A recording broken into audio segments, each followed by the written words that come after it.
to the Good Boy Podcast, a monthly conversational dog storytelling podcast. I'm your host, Ilya Alexeyev, and this month's episode, I'm doing another solo episode from the Good Boy Podcast Studios, and I am talking about a Netflix series called It's Bruno. So kind of the baseball card information. It's a Netflix series that came out May 17th, 2019. It is only 8 episodes long, and the total runtime is about a little more than 2 hours. So each episode's like 15 minutes or so. It is a comedy, and Netflix has it described as offbeat and absurd, and it has a mature rating. Not that that really matters, but just to give you a better idea of the humor. All the episodes are directed by lead actor Solvin Name. I hope I'm pronouncing that correctly. And he wrote the first 4 episodes and co-wrote the last 4 episodes with David Ebert. And he plays the main character. It was nominated for an outstanding short-form comedy or drama series at the Emmys. And for those keeping score at home, it has 100% on Rotten Tomatoes, which means 100% of the reviewers liked it, with an average rating of 7.5. So someone gave it a 7, someone gave it an 8. They average all of that out to a 7.5 out of 10. And the description that I pulled from Wikipedia says that it follows the story of a man and his beloved puggle dog Bruno as they stroll through the streets of Bushwick, Brooklyn. And for those of you who may not know, a puggle is a breed that is part pug and part beagle. And another just simple note is that Bruno plays himself. So It's Bruno is the dog, and he plays himself, so that's cool. I'm going to go into spoilers for the show as I go through it. So if you're interested in watching it, it's not a very long show, so you can pause this, watch it, and then come back to hear my thoughts and hear my Good Boy Podcast spin on the show. I'll try not to spoil it, and I don't want to just go too much reading notes of the plot of the episodes, so I will try my best not to do that.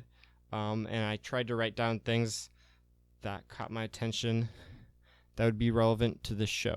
So the very first episode opens up with a nice montage of Malcolm and Bruno, and he gives his dog turkey meat. So Malcolm is the main character, played by the guy who wrote and directed it, and Bruno's the dog. Just for clarifying, it took me a sec to realize Malcolm was his name. And before I even go further, I like watching the Air Bud movies, and then this. There's a lot of montages with dogs. I'm not sure why. Maybe that's just something I just picked on now. I mean, who's not for a good montage? But that was an observation I made early on. And he gives his dog turkey meat. Now, I have not specifically heard of like anyone doing that for any particular reason. Turkey is pretty lean, so that's probably it. And so the episode continues, and Malcolm and one of the people in his neighborhood. When I read the description, it says Bushwick, Brooklyn, and the show really focuses on like a neighborhood. The setting is just in this neighborhood, so you see a lot of familiar faces even if you don't really know all the characters' names. So there's like a very communal feeling to it, where it's like, oh great, here's this, I ran into this guy. So Malcolm and one of the neighbors, Harvey, they're at the corner of a street waiting for the light to change, and they both have their dogs. And they kind of look back and forth at each other, and they both tell their dogs to sit, and they both sit.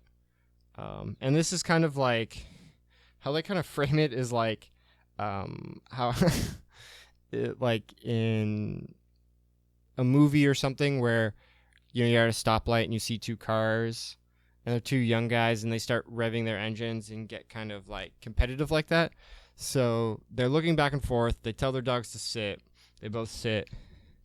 And then they say lay down. And Bruno does not lay down. And so Harvey, the neighbor, wins. And so there's a funny part where Malcolm is talking to Bruno, like kind of like whispering quietly. He's like, "You gotta lay down when I say." If it's not clear when I go through this, Malcolm really cares about Bruno. Bruno is like the most important thing in his life. If you just are watching the show, Bruno is basically all he does. Like, they don't really show like a job or any other thing he does other than his daily routine with Bruno. Then the next kind of dog-related thing is this woman with her, I believe it's her granddaughter, just or walking down the street. The granddaughter comes up and just starts petting Bruno, and Malcolm gets mad, and then he pets the granddaughter on the head and is like, "Are you cool with me doing that?" And I thought that was like an interesting kind of protective measure. I think most people that I've met are pretty welcoming to have their dogs pet, and I won't pet other people's dogs without asking, but I'll let the dog smell me. But it was funny to see him get so defensive. Carrying on, walking down the street, the corner store, which is called Bodegas in New York, no longer has the specific turkey meat that Bruno likes, because of course Bruno has a specific brand of turkey meat that he likes, and it's kind of implied that it's like Malcolm has tried other ones, but like this one was his favorite. And so he tries to go into the supermarket, and this guy stops him, and so he ties up Bruno, and this kid tries to take him away. Malcolm sees it, runs out, argues about whose dog it is. That is kind of an important thing. So I'm going to struggle with not trying to just say the plot. So if I don't come back on that specifically, that's why. But that part at least shows like he really is one of the first instances that shows how much he cares about Bruno. And then one of his Malcolm's neighbors, for whatever reason, is saying Bruno's name is Charlie.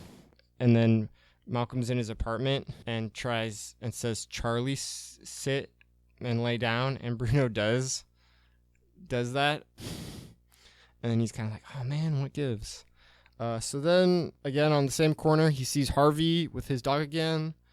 They do the sit, they do the lay down, and then Malcolm has Bruno roll over, and the other dog, Angie, does not roll over, and Malcolm smiles and walks away, and the episode ends.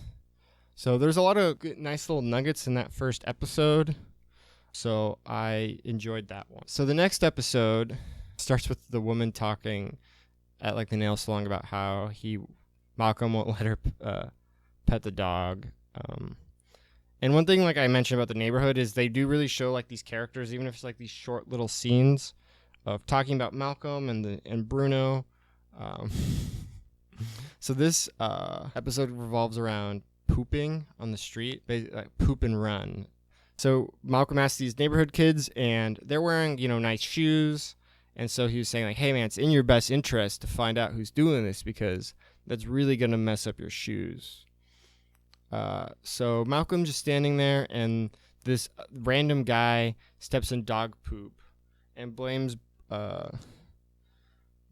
Malcolm/Bruno. And Bruno's a tiny dog. He's a pug beagle mix. And then it's like this giant dog poo. And so Malcolm's like being all defensive and saying how it's like, that's not even feasible. How is that possible? Bruno's way too small. So I thought that was a good joke. As carry through the episode, there's like this brand new hipster looking guy who clearly just moved to New York. He walks into the pet store that Malcolm goes to. Malcolm's kind of like eyeing him. This guy has like a greyhound or similar type of dog, like a slim, fast dog. So Malcolm is following him, sees his dog take a poop while hiding behind like some stairs, and says like, "Hey, pick up your poop." And then the dude like goes into like a track stand and starts running away. Later on, Malcolm is just kind of venting with his friends, and one of the friends, his dog is humping his leg. And Malcolm tells him that to stop that, you're going to have to be assertive and basically say it with authority. Because when the owner says it, he doesn't stop humping his leg, but when Malcolm says it, he does. So there is another little common dog behavior thrown in the episode. Just another funny part that is relevant is one of Malcolm's neighbors did see it, and he was going into detail explaining how when you step in it, you can't step again. You can't step again with the shoe that has the poop in it. Otherwise, you'll get in every crevice, and everyone on the block will know that. So in terms of relevancy, that's the end of the episode here. Third episode. So it starts with a montage in a commercial that stars Malcolm's rival Harvey, his dog Angie, who's a dachshund or a small breed that's black and brown. I'm blanking on the name right now. But another small dog, and it cuts to Angie being walked, and kids wanting to take a picture, and Harvey uses his jacket to cover up her pooping, and he doesn't want people taking pictures of her pooping. And just want to make a quick note that this is a comedy, so it's weird if I explain the jokes. So I'll try to avoid. If you are familiar with The Simpsons, the Rainier Wolfcastle, that's the joke. But I may have to explain some of the jokes to get through my points. I guess he sees this dog has a certain amount of stardom, so he doesn't want the dog seen in a poor light, so he covers her pooping with his jacket. Later on, the pet store guys take Malcolm behind the store, like kind of secretly, and they they're offering him this ultra premium dog food from Italy. It's like $100 per bag. And one of the guys is like, "Oh, we can't legally sell it yet," which is just so funny that there's like such a high value for something that probably, honestly, most dog owners take for granted is dog food. I mean, we just get like a big bag from the store. Just kind of like a value kind of thing. So it's funny that Malcolm is like super interested in this, and he buys it. Malcolm's going on with his day, and he sees Angie's in the grocery store, and he's asking the owner what gives, and the owner's like, "Oh, I allow it because Angie's a celebrity," and so that's just like, and that's good for business. So that's just another great concept that it's like, well, of course I'm gonna like go against my own rules for a celebrity, and it's like the celebrity's just a dog.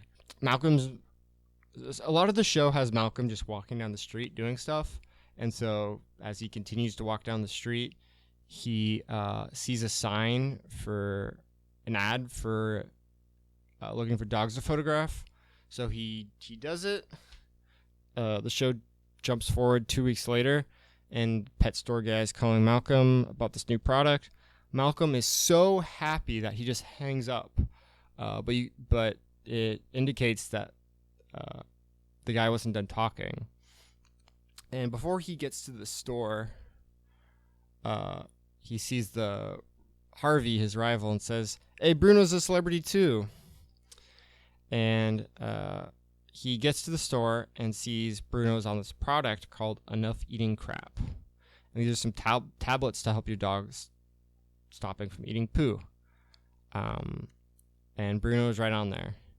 And when Bruno had his pictures taken, he wasn't eating poop. So he's furious that Bruno is seen as such this negative light, and he takes all the bottles, and and then there's just a funny moment where the one pet store guy tells the other guy, all right, put out the next box. But it just shows really how much Malcolm cares about Bruno. That, yeah, he got paid to be on this thing, but he cares what he is being sponsored for. Like, if my dog was being sponsored for anything, I'd be like, yeah, whatever the product is, that's not something I would expect. So Malcolm is very protective of Bruno. Alrighty, episode 4. This episode starts with a small yappy dog at the park that won't stop barking. And it shows subtitles of what the dog is saying, and it's like pretty dark and graphic and stuff that I will not repeat on the show, but basically like, I'm going to kill you and all of this expletive written threats. And so I thought that was a great choice to throw in there. I think that's like a joke people have made, like, oh yeah, this dog, this tiny little dog's threatening to do all this stuff. But it was funny to have them write out subtitles for it. And Malcolm is kind of talking to this other guy at the park, and this woman starts petting Bruno, and like I mentioned earlier, Malcolm hates that. But then it does a slow-mo reveal, and Malcolm's eyes widen up, and he's totally into her. And she asks to see some tricks, and then Bruno does them. And then she says, "You should have my number," and Malcolm gives it to her. It felt like really unrealistic. Like that's something that would only happen in a dream. But hey, it happened to Malcolm. And the tricks, by the way, were relatively simple. Like, it's not always easy to train the dog to do those tricks. But I don't know, maybe just me growing up with dogs, I am just not ultra impressed by those tricks. So it is funny to see like this girl like so into those like relatively simple tricks. They ultimately go on a date, and all they do is talk about Bruno, and then Malcolm starts detailing his elaborate routine. After he talks about it for a while, she says, "I would love to be a part of that routine." Then there's another montage of the two spending time and falling in love. And as the montage goes on, she starts giving more attention to Bruno rather than Malcolm. I thought that was like very, well, it's funny but odd. Like, it's like, why would she be so into this dog? So she knits a sweater for him. She brushes him. One day they are getting intimate, and she says Bruno's name. And Malcolm at first was like, "Did you say Bruno?" And she says no. And I don't want to go into all the whole joke, but essentially she does it again. And he gets really mad. And then cut forward, she's making Bruno breakfast, and Malcolm says, "Hey, I used to do that." And she's like, "You used to do that. Now I do that." And then Bruno's wearing the sweater, and she says, "Bruno doesn't really do sweaters." And so again, that's another like odd thing where it's like, how would like I mean, other than like you deciding that's not part of his personality, like that's such like an odd thing to say. So the girl sends Malcolm to the store to pick up some more turkey, and while he's doing that, she starts packing up all her stuff and is basically planning to take Bruno with him. Luckily for Malcolm, he forgot his wallet, so he goes back to his apartment. He then finds her taking Bruno, and he kicks her out saying, "You can't do this to Bruno." Then there's a quick montage of her getting close with a bunch of other guys who have dogs, and then it shows her apartment. She has all these dogs kenneled with pictures of the guy, and then she has an empty spot with Bruno. So she steals people's dogs. And so that is such like a weird thing. It's like she gets close with people and then she takes their dogs. And that's the end of episode 4. Episode 5, Malcolm finds a lost dog and returns it to the owner, and she asks him to start walking him for money. And people love dogs, but oftentimes they don't always have time to walk them, or they don't like walking them. For me personally, there have definitely been times where I've felt like, oh, I don't want to walk the dogs. Like, it feels like such a chore. Even though, like, it should be something relatively relaxing, if it feels like a chore is a chore. So soon Malcolm is walking multiple dogs, and he sees Harvey at the corner they always see. And that gives him the idea. So Harvey posts a sign saying that he's offering dog walking services. And then Harvey posts a sign that he is dog walking services. And then you see Harvey start walking dogs and taking some of, or being some competition for Malcolm. Well, then Malcolm confronts one of the clients about it, saying, like, basically, hey, what gives? And she's like, oh, we found someone else. And it's just like the funny idea that, like, how important, like, walking the people's dogs was for Malcolm, because he was getting paid for this, but prior to that, they never showed what he did. Like, essentially, it seemed like his job was to take care of Bruno. So later on, Malcolm sees Harvey and Angie at the park, and Malcolm sees some kids, and he says, hey, there's a celebrity over there, referring to Angie. And soon there's a small crowd that starts surrounding Harvey, and people start taking pictures and all that kind of stuff. And then Angie needs to poop, and Harvey's freaking out because there's like dozens of people here taking pictures, and he doesn't want Angie pooping. And then there's chaos ensues, and he loses controls of the dogs. And so Malcolm kind of has like a revenge kind of vindication, I guess would be the right word, moment. All right, episode 6. Episode 6 isn't much to pull from. The girl, Lulu, starts kind of following Malcolm's schedule, and of course Malcolm has like a very precise schedule, and she ultimately kidnapped Bruno, and that really affects Malcolm. There's like this whole montage of him going into a terrible spiral, doing drugs and other bad things. He's like laying outside with a cup, implying that he was like homeless, like asking for money. Things go really bad, and without just explaining the whole plot, he basically finds a way to, he gets some leverage over the kidnappers, dog nappers, and he gets Bruno back. And thought, just in terms of looking at it through this lens of the show, that it really showed like the effect that dogs have on people. Loving dog owners, their dogs are really important to them, and I think losing a dog is different than it like passing away. Like, I've dealt with dogs being put down because of their old age, but at the very least you kind of see it coming over time, versus like you having your dog stolen. You have no idea, and it's a total shock. So that was really difficult for Malcolm to go through, and so they did a good job of illustrating that. Alrighty, episode 7.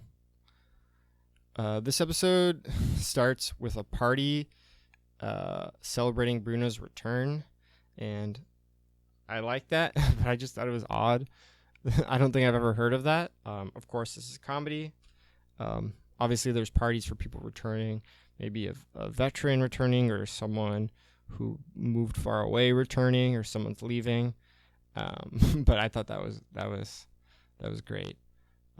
So as the episode goes on, just another funny part was that Malcolm makes fun of a guy walking a cat. So this guy's a cat on a leash. So take that, cats. That's all I'll say about that. Then Bruno is just being walked. He pees on a tree, and it turns out to be a park. Randomly, I looked up the definition of a park, or I was looking up the smallest park, and a park can be really small. It doesn't have to be big. So in this case, the park was literally like basically a square around one small tree, and the city had a park ranger there. and it's like she's like a real stickler kind of character, and she pees on the tree, and while he's there, she microchips him and gives Malcolm a ticket to find that he has and to check if his shots are up to date, and they are. And Malcolm is like really insulted by this, and even offended, and I think it's insinuated that he feels like he doesn't take care of Bruno, which is totally not true, and which is what he does throughout the entirety of the whole show. So he goes to the vet, and the receptionist lady gets up and saying, "Oh, it's Bruno," and she starts gushing about him. And I thought that was funny. That I love dogs, but it's like I don't know if there's a dog, at least I haven't met one, where I would be so happy to see. That is not my own dog. And Bruno's a nice dog. He's a good dog, well behaved. He's an actor, but he doesn't do anything like extraordinary. But he's a good companion.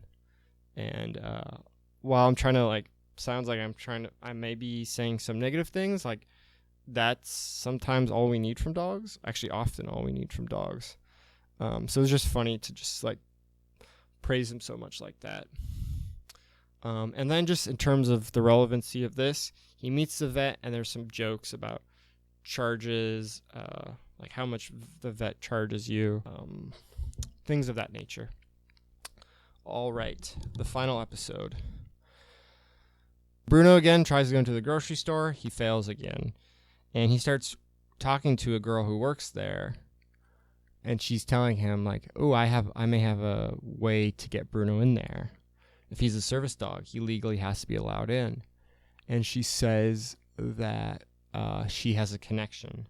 And we had seen this character before, and Malcolm had talked to her. And Malcolm knew she had a dog, and he says something along the lines like, "Oh, I'd love to meet your dog." And then kind of fast forward, they start dating. Her dog and Bruno get along great. They get along great. They move in together. They're doing really well. And without going into the details, she has to leave out of the blue. She disappears. But she did get Bruno the paperwork to be a service dog now. It is a comedy, but it's just kind of, I never thought about fake paperwork for a service dog. He even has an ID picture and a jacket that says service dog. I don't know if, obviously you need paperwork, but I don't know if there's an ID is necessary. But either way, Bruno had all of that. They have this over the top scene where Malcolm and Bruno are kind of gliding through the store, and there's some classical music, and they see all the people from the neighborhood, and everyone's happy to see Bruno. And then in terms of the scope of the show, the Good Boy podcast, that's all there is to talk about. But I will say that without spoiling what happens, it does leave a good chance for a season 2. So obviously I have no idea what it will take for this to get a season 2. But that is all the show. I felt like I went through it in one breath. Breathing out a little bit. So my review, again, not the intended purpose of the show, the Good Boy podcast show, but I thought it was a pretty good show. I thought it was pretty funny. It wasn't kind of laugh out loud kind of jokes. Like I said, how did Netflix describe it? Offbeat and absurd. So there are jokes, and you're like, oh, that's a clever joke, but you're not necessarily like a sitcom or anything like that. It's fairly quick, so if you're looking for something to breeze through, there's that angle. It shows dogs in a good light, so that's cool. A show about dogs in general is always cool. So if you're looking for a new quick show comedy, I would recommend it. Like I said, it had favorable reviews on Rotten Tomatoes. So critically, it has done well. And then so just kind of like final notes on the show. I think this show does. Well, I think it's great, but they show that they portray dogs like that they're celebrities, and maybe not like ultra celebrity, but kind of like a local celebrity who everyone knows. So it's not like it's not like you can't approach them, but they are on an elevated platform, and it's like everyone knows them and loves them, and as well just kind of like how athletes, how they have sponsorships and fanfare around them. I have been to New York briefly, so I don't know like how well developed a personality. I know that there's personality in neighborhoods, but like how developed the community gets in that regard to how realistic the portrayal was. But they did a great job of making it feel like there's a communal vibe. Everyone knew Bruno. Everyone knew Angie. Like I said, there was fanfare around them. So I thought that was great and nice to see in a TV show. I think that's all the notes I really have. I hope I did a good job of kind of giving the Good Boy podcast run through of this show. I think that's about wraps up all I have. But I do like seeing a show and a recent show. I had just heard about it recently. I hadn't had on my list to watch or anything. But I feel like just in general, I don't know if this has changed or just feels more this way more that now that I'm older, but dogs are really popular, so it's nice to see them as like a relevant companion in a comedy show, and especially like a comedy show on something major like Netflix. So that was awesome to see. So yeah, that wraps this episode up. Another shorter one. I hope it was very thorough. Hope you guys enjoyed it. As always, please share the show. Tell your friends, neighbors, family, coworkers. Who else can I include? Local government. I don't know. Go to your city hall and tell them about the show. I don't know. But share the show. I love doing it, and I want more people to listen to it. I've gotten a lot of great feedback from people who have listened to it. A lot of people tell me it's a great idea. So share it with other people. I still am hoping to get back to the regular episodes. Now I've been doing these episodes in the meantime. So I hope you enjoy them. Yeah, share the show. Rate it on iTunes. Subscribe on the platform you listen to. All that good stuff. It should be available on basically every podcast platform out there. You can follow the show on Instagram at The Good Boy Pod, or you can follow me and on Facebook at The Good Boy Pod and Twitter. You can follow me anywhere online, just at my name, Ilya Alexeyev. Mixing dog content with other stuff on there. And please give me any feedback as well. Always like feedback. I'm trying to improve the sound quality. I hope this one sounds better. I tried some sneaky things. I know this is an audio show, so you can't see how weird the studio looks right now. But again, thanks for listening, and keep petting those dogs.